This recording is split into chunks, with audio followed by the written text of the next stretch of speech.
Let's pray. Heavenly Father, I ask you to be with us here today. Really need your help. Asking God you to speak to all of us from heaven. Give us an idea of what you want us to know. And I pray it would make a difference in our lives. And I pray it in Jesus' name. Amen. I want to tell you, first of all, that I don't know if you read the credentials that they printed about me.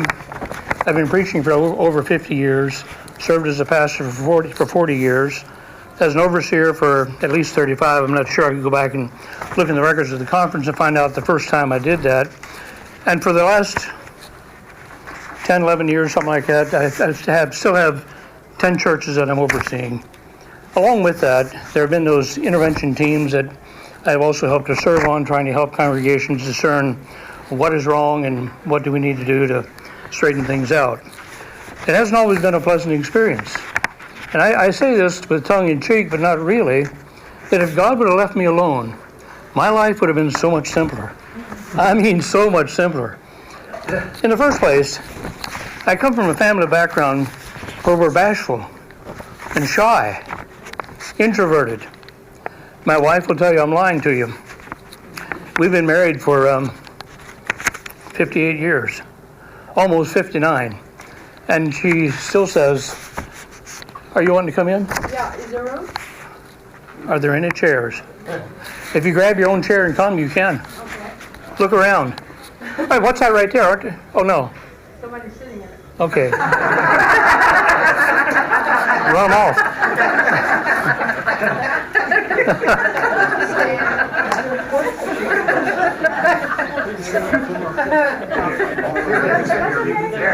No, you guys are fine.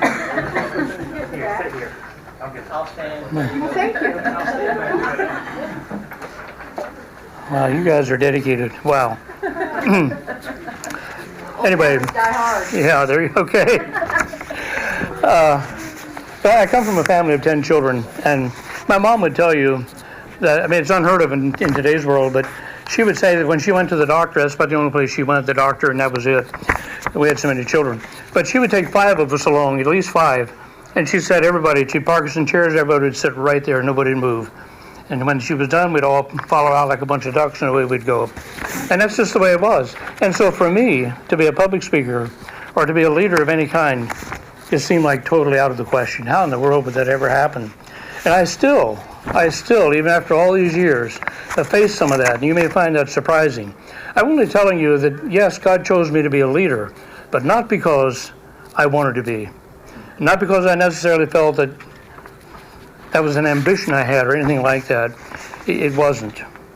I'm not telling you I went kicking and screaming, but I'm also telling you I'm one of the most unlikely people that you'll ever see that God used for a leader. But I'm not alone. There's a lot of people who are in leadership positions that people would have said, no way. But they are. Now, I should also tell you this. Before, I didn't have anything in the first period. I had the choice of going to somebody else's classes. And so I went to Tim Yoder because Tim Yoder was teaching on the gift of teaching. And so I thought it'd be good if I go there so I'd find out what I need to tell you here. And so I did that. So hopefully I'm better prepared. There's the old adage that says, unless you're the lead dog, the scenery never changes. And that's true. If you don't know what that means, I'll tell you afterwards. It has to do with Alaska. But anyhow, coming back to being a leader, there are some things that are really, really nice about it. There are some things that are really, really not so nice about it. You really are the target.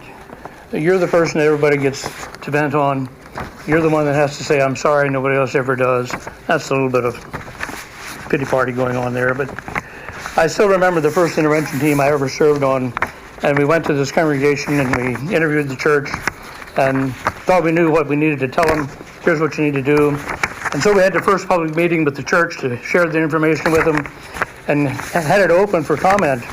And one guy stood up and he said, "What are you all doing here anyway?" And it was sort of like, "Who asked you to come?"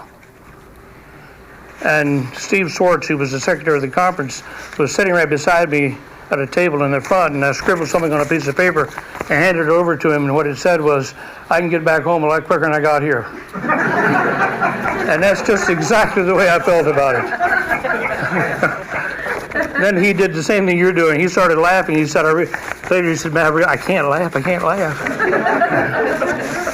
Anyway.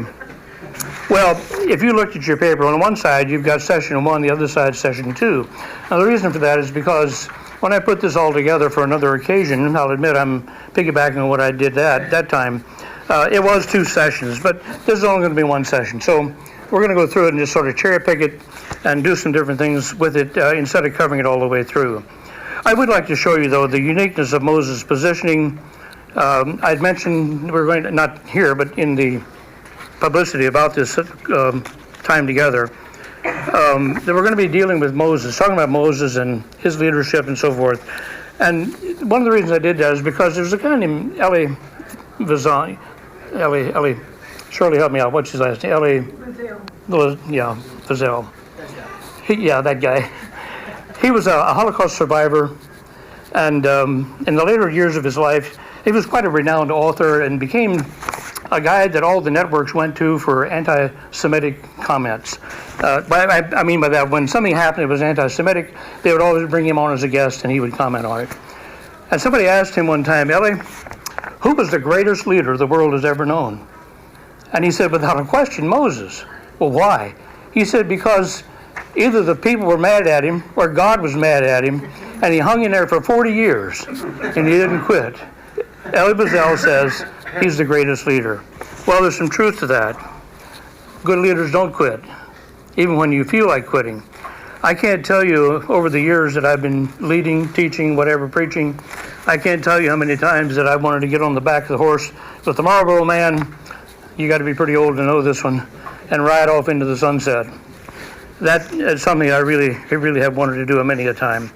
But Moses was uniquely positioned here to be a leader, even though he really didn't want to be a leader. Let me just cherry pick this a little bit and go to on section 1 in section 2, number 2, the uniqueness of Moses' posturing. What kind of a leader is content to live with his father-in-law for 40 years? When you read about Jacob in the Bible tells me that after he served 7 years for the first wife and 7 years for the second wife, and then he served 6 years. At the end of 6 years, he owned almost everything his father-in-law owned. You right? Remember that story? How many sheep did Moses own at the end of 40 years? If anybody's going to be a leader, it ought to be Jacob, right? Not Moses. Why would Moses be chosen when Moses was so content just to live with his father-in-law and never own a single sheep of his own? He was no leader. But God called him to be a leader. And when God called him to be a leader, he didn't want to be a leader. I can't talk. I don't think that was a true statement, but he said it anyway. Look, I love Jewish people. So when I comment on them, it's out of a heart of love. I don't know any Jewish people that can't talk, like both ends of their tongue are going, except for Henry Kissinger. Henry Kissinger is the only one I've ever known about who really can't talk. But that's because he was German and English was his second language, I guess. I'm not sure. But anyway, they can talk. Moses says, I can't talk. But God called him out of his contentment and moved him into a position to where he is remembered today as a great leader. Well, what made him so great? His background made him great. He was well equipped to do what he wanted. And by the way, let me just comment on that. I really believe that God gave me the genes he wanted me to have for the job he wanted me to do. And I think he did the same thing for you. You don't know anything about the Keffers, and I'm glad you don't. If you judged me by some of the rest of my family, you'd all get up and walk right out the door. And I would follow you, if not lead you. But there are some characteristics about the Keffers that uniquely position some of them to be leaders. Somebody put it like this.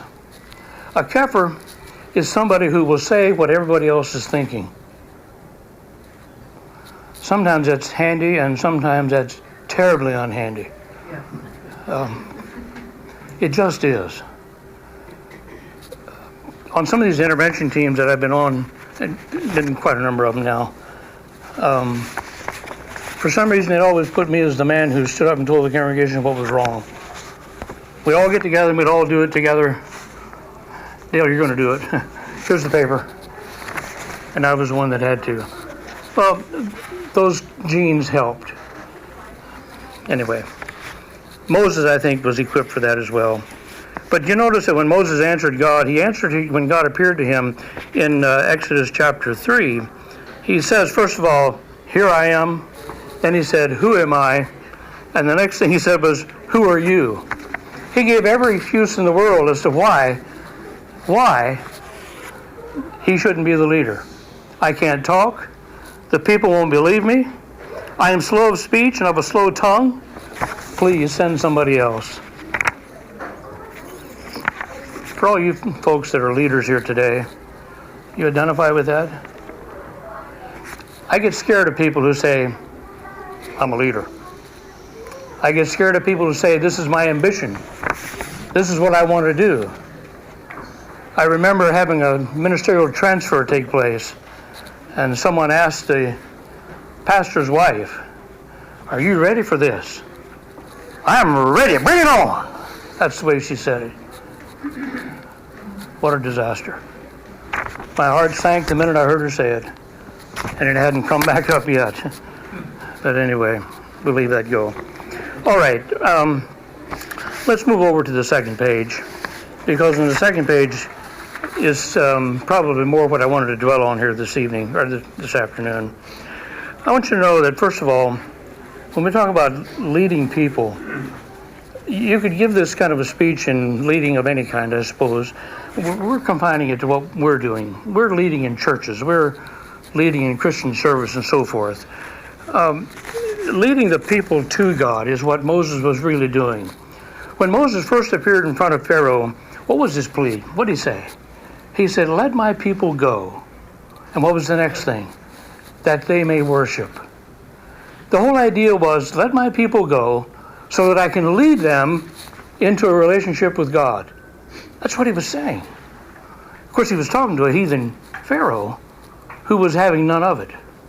You're not taking my workforce. You're not doing something like that. They're staying right here. Well, the negotiations went on. But I want you to know that, first of all, that his idea was to lead the people to God. That's the whole point. And that's your point. As leaders in churches, Christian institutions, your number one goal is not to lead people out of bondage. It's not. It's to lead them out of bondage to God. That's what you're doing.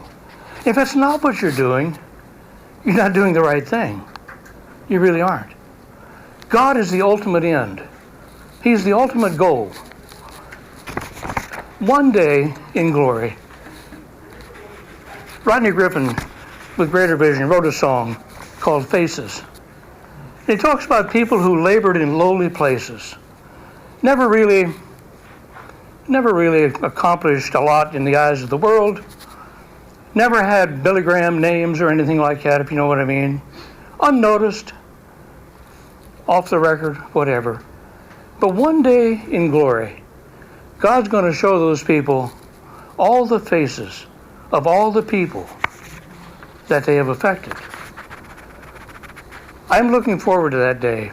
I'm old enough now and have spent enough years in it that people ever so often will come up and say, Dale, I remember a sermon, and it'll be 30 years ago. And they'll say, it changed my life, and here's what it did. It happens ever so often. One of the joys of heaven, I believe, is going to be able to do that.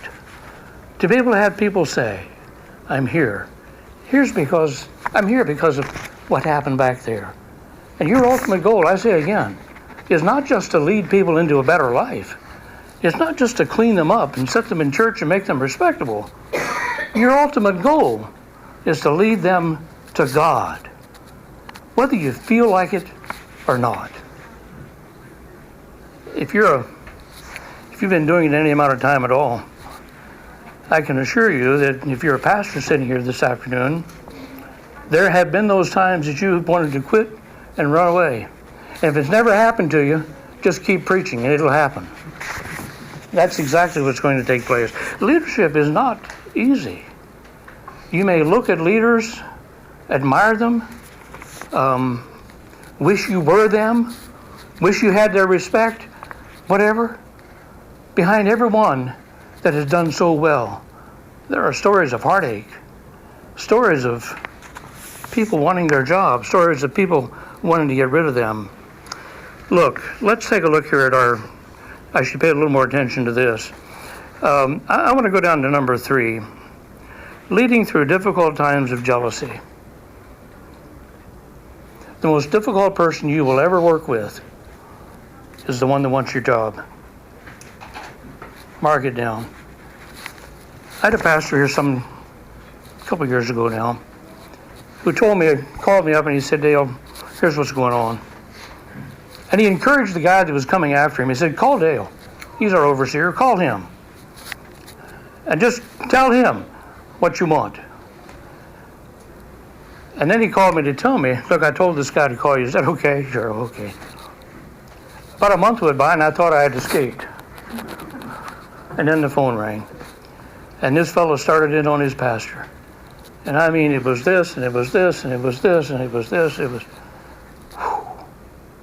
And he really wanted me to believe what he was telling me. When he got done, I said, is there anything your pastor could do that you would like? Silence. I said, let me tell you what I think about what you said. I think you don't like your pastor. And I don't believe he'll be able to do anything that will make you happy. About a week later, this fellow and his wife went to the pastor and broke down and cried and in tears confessed that that's exactly the way they were feeling and they were sorry. I'm telling you, the one that comes up, the one that's your biggest enemy is the one that really wants your job. And that's what was going on there. It really was. Look,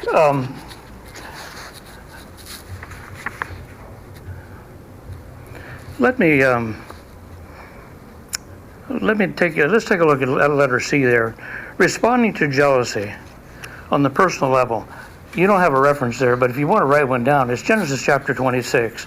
And it's a very familiar story. It's a story about how it was Isaac, I'm sorry. Isaac came back to the land where Abraham had dug wells. And the Philistines, this is really stupid, but they plugged them. They filled them all back up. And Genesis 26 deals with the story of how Isaac's servants began to reopen the wells. So they dug them up, they found water, and the herdsman came and said, they're ours. Now he could be a good, well, I probably shouldn't say that. Some other denomination. And put up his dukes and said, no, they're ours. We dug it. They said, that's ours. Okay. They went over here and they opened another one up. And they came and they claimed that one. And he opened another one up. And they came and they claimed that one. This is getting really tiring. And then they dug one where they had all the water they could use, so they said, you can have that one. It's where the word Rehoboth comes from. God's made room enough for us all. And they lived in peace. Now, what I want to tell you is, as a leader, if it's on a personal level, it's just you. It's just you.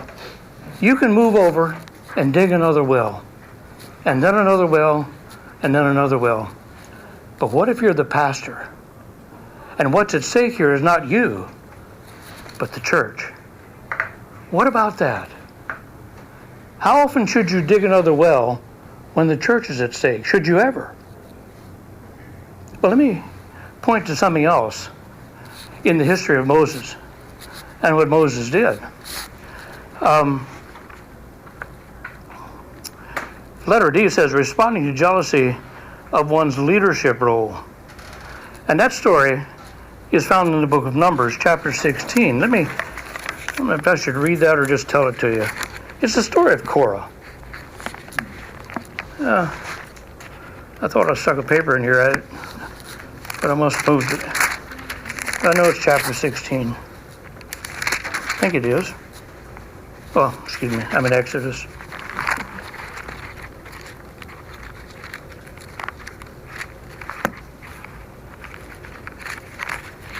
By the way, they said if you have anything with video or anything like that, be sure it works. I was sure it wouldn't work, so I didn't bring any. But let me read for you. It says, now Korah, the son of the son of Kohath, he was the son of Levi, and Dathan and Abiram, the sons of Eliab, and the sons of Peleth, sons of Reuben, they took men. And they rose up before Moses with the number of the people of Israel, 270 chiefs of the congregation chosen from the assembly, well-known men. They assembled themselves together against Moses and against Aaron, and said to them, you have gone too far, for all in the congregation are holy, every one of them. Basically, who died and left you in charge? You don't need to think for a minute that Moses didn't feel like, if you know so much about it, have at it. You ever feel like that? Yeah, I have. I'll admit it, I have. So what should we do? It says here, they assembled themselves against Moses and against Aaron, and that's what they told them. So what's Moses going to do? Let me tell you what's different here. What's different here is it's not just me.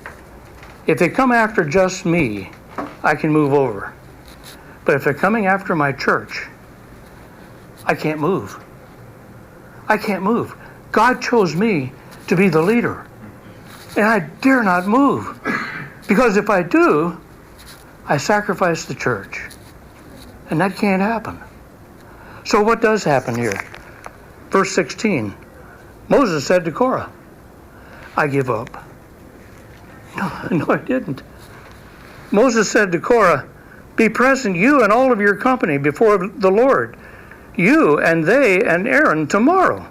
And let every one of you take his censer and put incense in it, and every one of you, everybody, remember? Everybody. All of you people that are rebelling, every one of you come. And so it says they all did. Then Korah assembled all the congregation against them at the entrance to the tent of meeting, and the glory of the Lord appeared to all the congregation. You know, if I'd have been on Korah's side, I would hope I would have enough sense to look at what was happening and say, I think this is time to change my mind. Maybe I'm on the wrong side here. Maybe we ought not be doing this. The Lord spoke to Moses and Aaron saying this, separate yourselves from among this congregation that I may consume them in a moment. And in the face of that, Moses and Aaron fell on their faces and besought God not to do that. Not to do it. Let me just tell you, leaders are human. We have every emotion that everybody sitting in the benches do, and some more besides. And I remember, it's been a long time ago now, but I remember coming to we were going to have a congregational meeting. And I'll admit to you, I was there to fight. I was there to set the record straight. While we were sitting on the benches, waiting for the meeting to start, I'm hesitant to tell you the Lord spoke. It makes me sound like I'm holy and I'm not. I'm just saying something came over me though, and all of a sudden it struck me. You know what, Dale? If you really want to, you can make a friend out of every one of them here. If you really want to, you can make a friend. So I didn't fight. I'm not telling you I didn't ever fight, because I did. But that time, the Lord won. But listen, what about when the church is at stake? What about when it's the people? Well, here. Let me read for you. I know you know the story. Moses is out there really telling his people. He says, hereby you shall know that the Lord has sent me to do all these works. They were challenging his leadership. That was the point. The Lord sent me. I didn't ask to do this. The Lord sent me. He said, and if it has not been of my own accord, if these men die, talking about Korah and all of his followers, if these men die as all men die, or if they are visited by the fate of all mankind, then the Lord has not sent me. But if the Lord creates something new, and the ground opens its mouth and swallows them up with all that belongs to them, and they go down alive into Sheol, then you shall know that these men have despised the Lord. And as soon as he had finished speaking all these words, the ground under them split apart, the earth opened its mouth, swallowed them up and their households and all the people that belonged to Korah and all their goods. So they and all that belonged to them went down alive into Sheol. Boy, that's a point proven, isn't it? What's the point here? The point is, if Moses gave up his leadership, it means he gave it over to the rebels.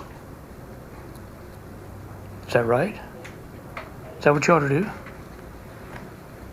If you're convinced they're wrong, then how can you stand before a God who has chosen you to be a leader?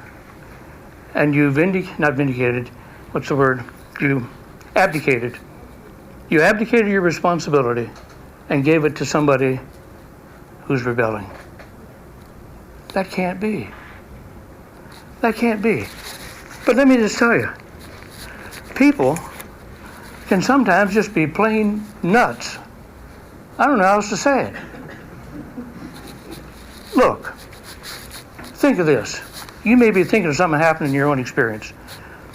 We have a case here where Moses has gathered them all out there, they're rebelling, and he says, if you die a natural death, then I'm the guy at fault. God didn't send me. I'll admit it.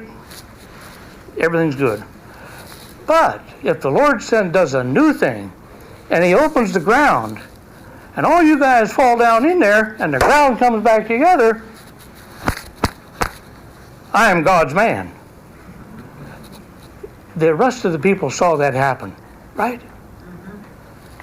Do you know what happened the next day?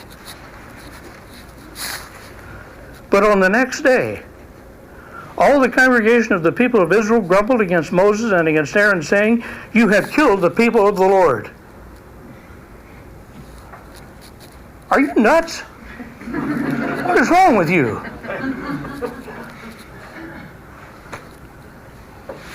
That's what happens. That's what happens. And for 40 years, I'm just telling you, when jealousy occurs and somebody wants your position, they'll stop at nothing. Listen, it's simply a truism. There are churches that have unhandy people in them. And the church people spend an inordinate amount of time trying to make them happy. Trying to apologize for something you don't even know what they did. Those kinds of things.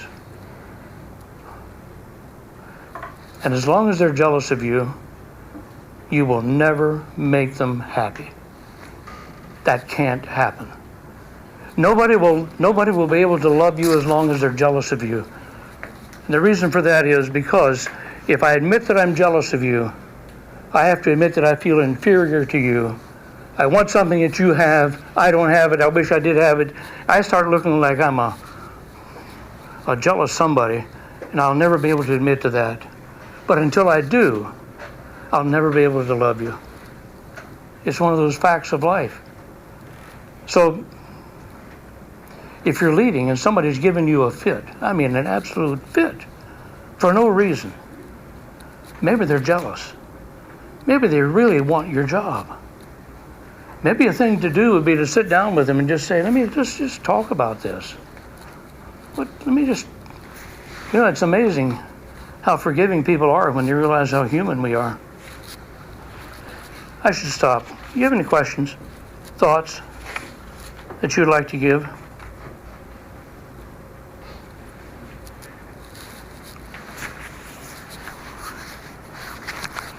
You're either thoroughly confused or you're totally convinced. All right. If you don't have any questions, we'll move on. Excuse me, on the recording. There are some things I want you to be sure. I want you to flip back over to session 1, and it's in the conclusions here. But there's a thought I want you to remember: be prepared for lonely times, when no one believes you or believes in you. That's in Exodus chapter 6 and verse 9. But what had happened was this.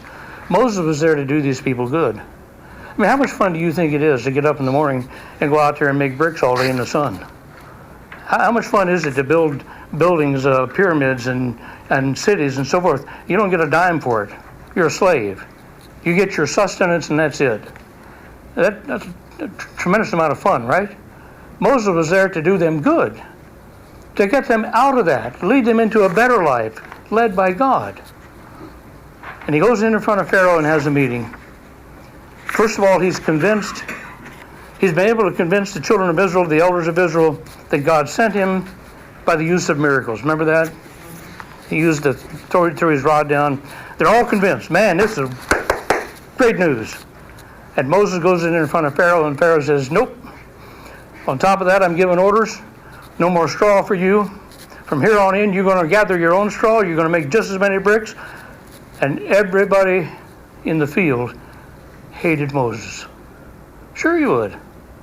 All of a sudden, instead of being the Savior, life got a lot more difficult. Much so. Very much so. So now, instead of him looking like he's going to really do them a favor, now they're worse off than ever. And if you look up Exodus 6 and verse 9, they didn't believe in him anymore. He lost their confidence. It was gone. So what do you do? Folks, the second thing down there in the conclusion, never doubt what God says, keep the faith. That's essential. You know, I told you I really never had an aspiration to be a leader. That wasn't my thing. I just didn't want to do that. That wasn't my ambition. God saw it differently. And there have been many, many times when I wanted to just walk out the door and say, that's it. I'm done. That's it. Never again. People can say unkind things. Really unkind things. But you know what? There's going to be a day. I'll tell you what happens in my mind. As a leader, there's going to be a day when I'm going to stand in front of the Lord. So are you. One day we'll stand in front of the Lord, and according to the book of Romans, it says every man shall give an account of himself to God. How am I going to explain to God, knowing that he gave me everything I needed to do what he wanted me to do, and I tell him that I couldn't do it? I decided not to do it. How am I going to do that? I've thought about it over and over and over and over. I've never been able to come up with an answer. What am I going to tell God? And so for that reason, irregardless of how bad it hurts or how bad you feel. Folks, I've been in congregational meetings already. I'm not talking about at home, other places. I think of one in particular. It was the worst meeting I have ever been in my life. I have never seen such chaos and confusion. I was personally attacked. Other people in the church were personally attacked. I don't mean they didn't have guns or anything like that, but well, they might as well have. It was so bad. I was on the verge of just shutting it down, saying, I don't know what you're going to do, but I know what I'm going to do. I'm going home. And one of the brothers in the church stood up and finally got the attention of everybody and began to speak. Thank God for him. He saved the day. When those things happen and you don't feel loved, you don't want to keep on going. You don't. But I've never been able to tell God why. Which means no matter how ugly it gets, I'm still in it. Because that's what I believe God wants me to do. Can I tell you a personal story? I've been giving you some of them. 2 years ago, I was having a lot of trouble. I've had some health troubles over the last number of years. I'm getting old. It's okay. But I have doctors for everything. For every little piece of my body, there's a doctor. But anyway, I was at the doctor's office, and he diagnosed me. He said, you have diastolic heart failure. So what does that mean? And that's all he said. diastolic heart failure. That sounds terrible. It was just before the National Quartet Convention. And we went to the National Quartet Convention, and I thought, I'm done. I'm done.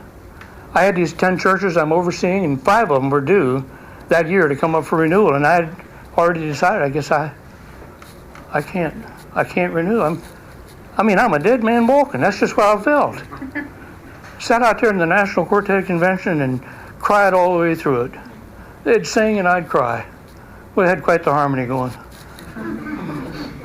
And the last day of the Quartet Convention, for those of you that are into Southern Gospel, this will make a little sense to you, but the Inspirations were having a reunion, and I'm sitting there listening to these guys sing from 50 years ago. Some of those old songs, and they all came back. And I am not a charismatic person. I am meat and potatoes all the way through. So I'm just not charismatic. And I'm not telling you a voice came out of the ceiling, but there was this deep settled feeling in the midst of all of my angst. There was a deep settled feeling that came over me. You need to ask God for 5 more years of active ministry. What? And it kept coming back. You need to ask God for 5 more years of active ministry.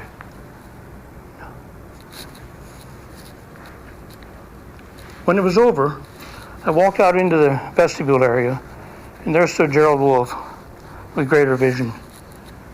And so been friends for quite a while. I walked over to him and just started talking. Yeah, and I told him, I said, Gerald, let me tell you what happened. And he said, Dale, if that's real, you better do it. And he said, furthermore, I think you ought to ask for 10 years. I said, Gerald, I'll be 85 years old. Ask for 10. I went home and prayed and thought and prayed and thought. And I finally sent him an email or text, whatever it was. I said, Gerald, I'm convinced. God put you there to give me a message from heaven. I'm praying for 10 more years of active ministry. And all 5 of those churches that were supposed to be up for renewal, and I thought surely we have to just say no. All 5 of them came back, Dale, could you serve, please? I know you're getting older. Could you serve? Everything would be okay. Would you do it? Would I dare to say no? No. I didn't dare to say no. Now let me just tell you what happened. It wasn't too long after that I wound up in the hospital, and they discovered they were killing me with medications. When I came out of the hospital, my general practitioner took half my medications away. He said, don't take those anymore. And in about 2 days, I came alive. It was amazing. My doctors, billing Medicare, killing Dale. Wow. That's what was happening. And so, I'll put it to you like this. Let me just tell you about leadership, how it has affected me over the years. I was sitting in a meeting in Lancaster County with the church that I oversee up there. I'm on the ministry oversight team. And one of the guys there knew the story. And he said, Dale, how many years was that? How many years you got left to go? And I said, well, actually, that was only a year ago. I said, so I've got 9 to go. But let me tell you, when I get down to the end, I'm planning on renegotiating. I love being in God's service. In spite of all the hard times that have come. Over the years, God has given me enough experience and enough hard knocks that came along with that to knock a little bit of sense in up here to help me to avoid some of the pitfalls of some of the earlier years. So if God's calling you to be a leader, don't forget, it's not glamorous. Really, it's not. Very rewarding. It is so wonderful when people walk up at a conference like this, put their arm around you and say, I love you, brother. Thanks for what you're doing. Let me tell you what you did for me in my life. It's wonderful. Just a few hours ago, one of the pastor's wives came up and, please, Dale, please don't leave us. We've got a little problem right now. Don't leave us. Don't worry. I'm not going anywhere. I'm not. Be prepared for the lonely times and nobody believes in you. But never doubt what God says. That's it. Never doubt what God says. Keep the faith and never quit. Never, never, never quit. All right. want you to remember this. On session 2, we're jumping back and forth here now, but on session 2, leading in the will of God, I want you to remember God chose you, not the rebels. God chose you. That's important to remember. You really are the one that God wanted. If you weren't, he'd have told you so. You wouldn't be sitting here today. I'm intrigued by the difference in the folks that I see sitting in front of me here. Some of you I know are older and retired pastors, and some of you are active, and I see a couple of young guys sitting here. I'm amazed that you're sitting here this morning, or this afternoon. But I'm glad you're here. I hope the Lord is tapping you on the shoulder and telling you to get ready. I really do. I really do. God chose you and not the rebels. And that's found, the references are right there for it. More important than that, the eternal destiny of souls hangs in the balance. That one weighs on me. What if I quit? And then that one day in glory, God says, why didn't you do this? I had that for you to do yet. Why didn't you do that? And there was somebody there that could have been saved. Somebody there that could have been helped. A church that could have been brought back together. But you decided you weren't going to do it. Why'd you do that? I don't know if God's going to have questions like that or not. But it weighs heavy on my heart. One of the things that, when I first came into the ministry, weighed on me.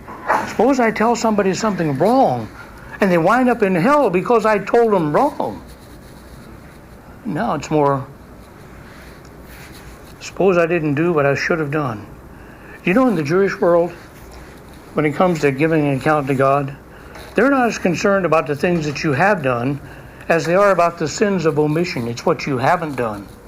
That's what they're more concerned about. That may seem backwards to you, but they're a lot more concerned about what they should have done than God wanted them to do that they didn't get done.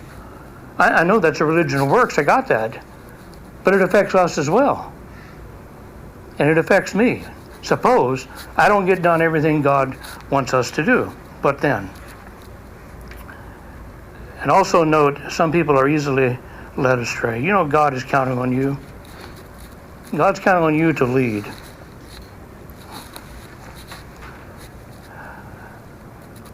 I'm really going backwards in time now.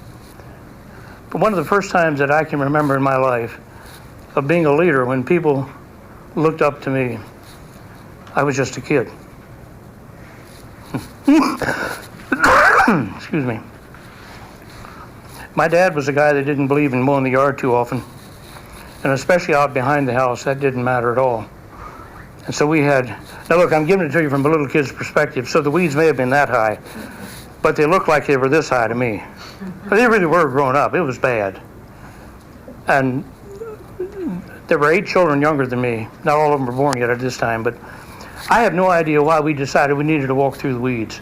But we were all scared to go. And then I remember taking the lead. And all these little ones were following right along behind me. And I remember as a little kid, that feeling of being the one who led them through. That same feeling is still there today. It really is. Do you have any questions? I'm lecturing you.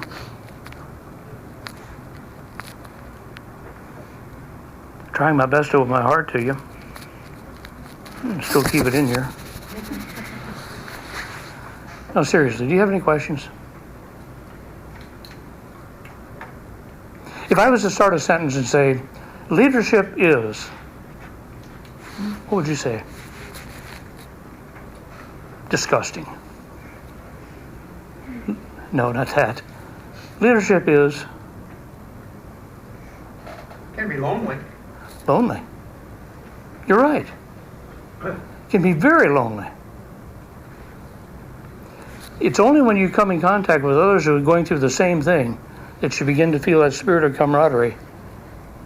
That, you know, when people, sometimes I run into people who question the value of our conference. What's the point? What's the point? My answer to them is very clear.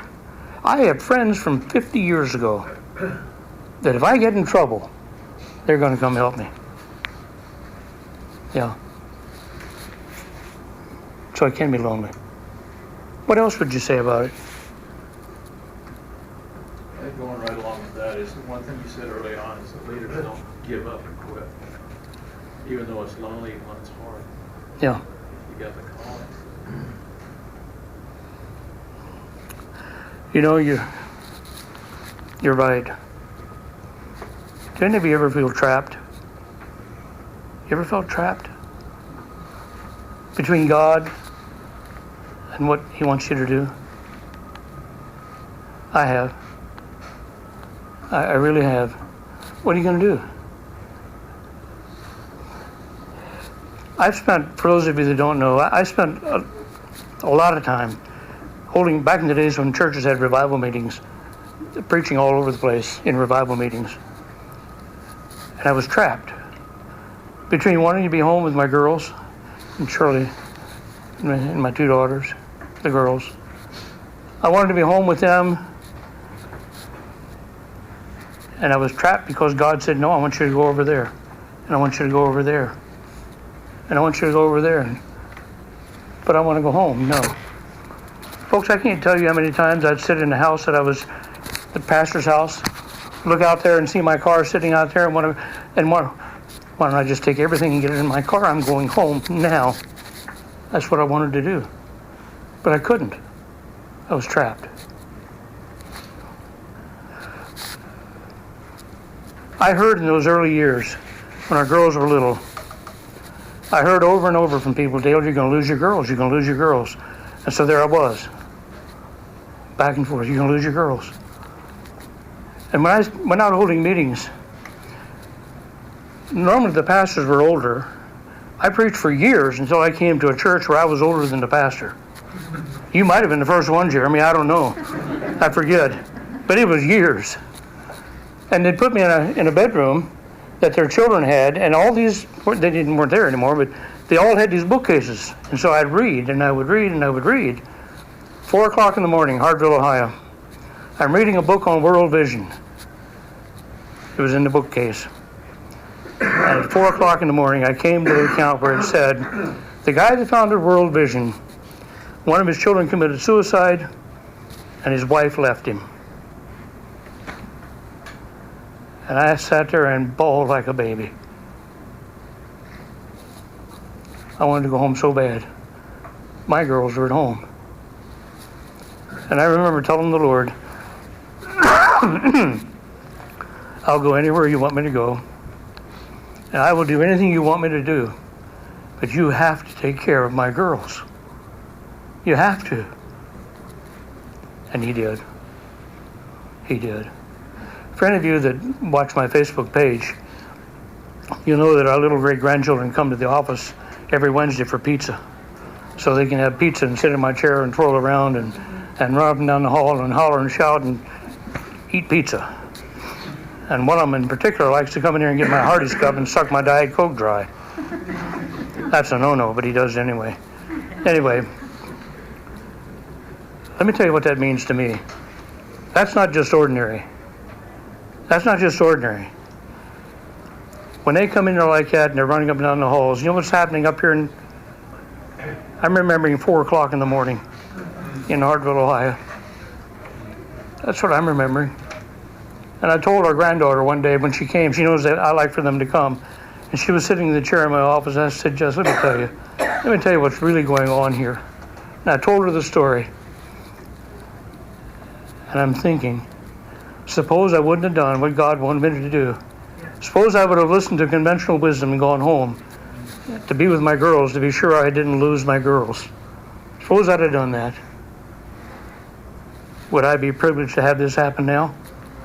Would I have these little great-grandchildren running around under my feet, wanting to hug me when they leave and telling me how much they love me? I don't know. What I do know is God chose me to be a leader. As long as I'm on that path, He's going to take care of the rest of it. That's what I know. I haven't regretted. There's been times I told you I wished I could just walk off into the distance. I tell people today, I wouldn't trade my life with anybody. I have loved my life. I have loved what God has asked me to do. I have loved the people. I have friends. I see people sometimes. I saw a thing on Facebook just the other day, and it said, how many of you have friends from 20 years ago? I'll wait. Like, what? That's no big deal. I have friends galore. You know why? Because God chose me. And I'm not bragging on me. I'm just telling you, God chose me, and I responded. And God gave the increase. Folks, He'll be with you. I don't care how hard it gets, He'll be with you. I don't care how ugly it gets. And believe me, there are people who claim to be Christians that don't look like their daddy. They don't act like him or smell like him either. Do you know there are times when you wonder what's the use? That sounds too negative, but I'll give you a little story. Here's the difference. I'm in a group of men, or an intervention team. We are asking God, please, give us direction here. We need to know what this church needs. Help us. And I remember on one of those occasions, as people were coming through, one fellow came through, and he smelled so strong of tobacco and alcohol of some kind. I don't know how he walked in and walked out. But he was there giving us his opinion about what the church needs. It was so bad, when he walked out, we looked at each other and said, nobody else can come in here until we get it aired out. And we opened the windows and stood there with the closet doors going like this to try and stir the air up. And yet you have folks like that who think they know more than the leaders who are committed to God. No. Remember, God chose you. He chose you, not them. Do you have any questions? I'll answer anything within the bounds of decency. So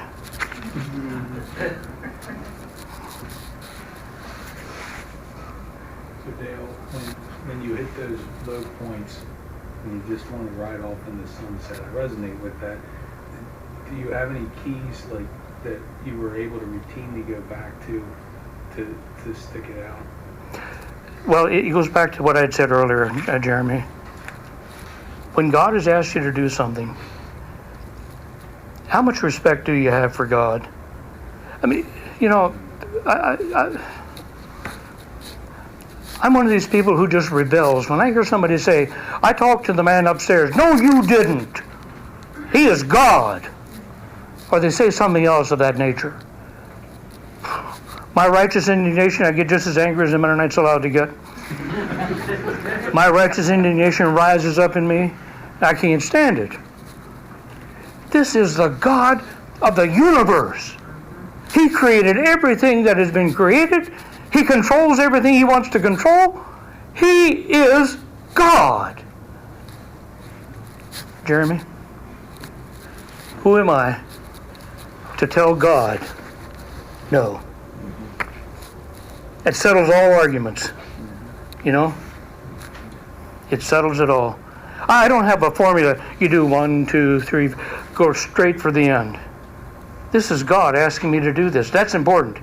If you don't think God asks you to do it, then okay.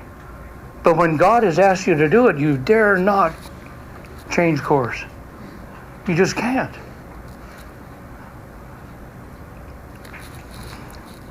This is not morbid, folks, but one day we're going to stand in front of God. More than anything I've ever heard from any person on this earth are the words I want to hear on that day. Well done, thou good and faithful servant. That's what I want to hear. More than anything else in the world. Bill Gaither has a song. They're singers, you know.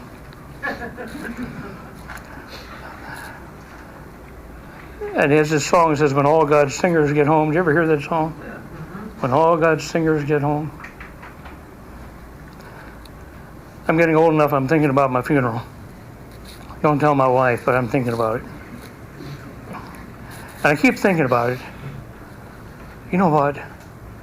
I'd love to have that song sung at my funeral, but we'll change it. And we'll say, when all of God's preachers get home. When all of God's preachers get home. Singers too, they can come, but when all of God's preachers get home. What a day, what a day. Any other questions you have? We have 5 minutes to go yet if you want it.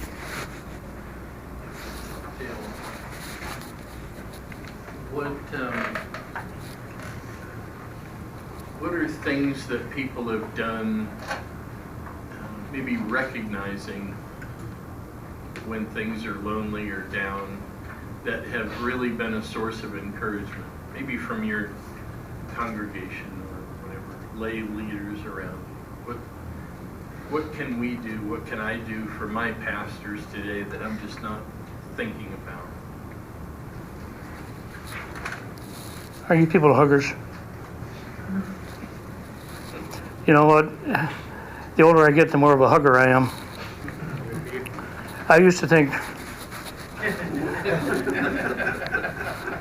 I have a grandson. We have a grandson. His motto, we got a number of them. This one, though, this one. He says, no touchy, no feely.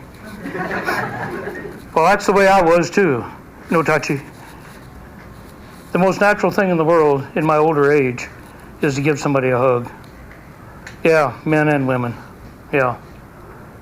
I know that the day that we're living in, I'll never forget, there's a contractor I used to work for. He happened to go by a church service. It was in the Beach Amish church there at home when they were having a funeral. He happened to drive by and he saw two guys walking up to each other in the parking lot, and you know how they did. They'd give each other the holy kiss. Forget the right arm of fellowship, the holy kiss. Anyway, he got a hold of me later on and said, what in the world? He couldn't believe it. These two men kissing each other. Well, I'm not advocating that, but hey, I don't mind hugging men, putting my arm around them, telling them you asked a question, here's my point. I'm just saying, give them some expressions of love. Put your hand on their shoulder, pat them on their arm, give them a hug. I know it's corny. Tell them you love them. Get over it and do it. I mean, that's just, yeah. It means the world when congregational members express those kinds of things. It's like recharging your batteries. Yeah. It didn't hurt to take them out to lunch either. If you really want to make points, give them a Diet Coke.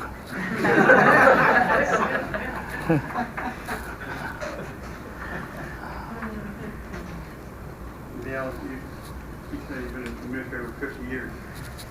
Looking back over those 50 years, what are the things that you wish you had done?